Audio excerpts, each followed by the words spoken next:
In today's tutorial, I'm going to show you how to tell if someone is cheating on chess.com.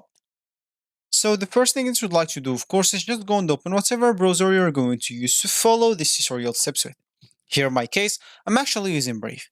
But of course, in your case, you can use any other browser could be possibly working for you in your PC.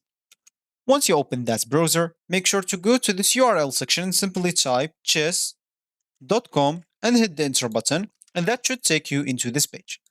Of course, if you have an account, you can simply go and click on this login option on this left panel, and here you can enter your username or email, password, and check this remember me if you don't want to log in anymore.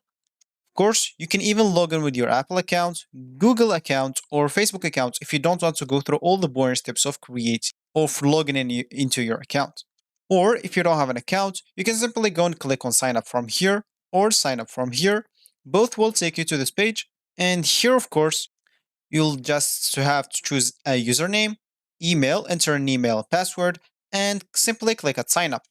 Of course, you'd like even to choose your chess skill level, new to chess, beginner, intermediate, or advanced.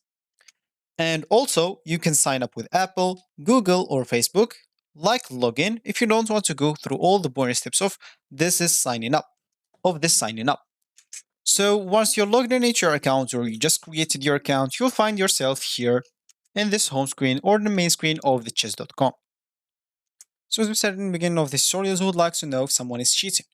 So of course, if someone's cheating, it's going to be pretty obvious by just their ranking. So let's say an example. Let's just press on this game.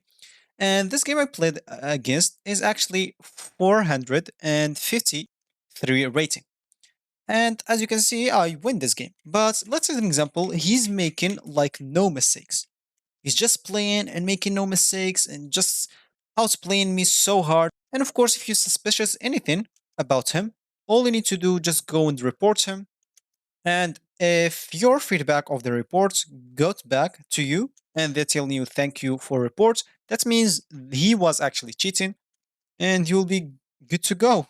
You'll know if he's cheating and you will even ban him from chess.com. So this is actually for this tutorial. I hope you like it. Thank you guys for watching and goodbye.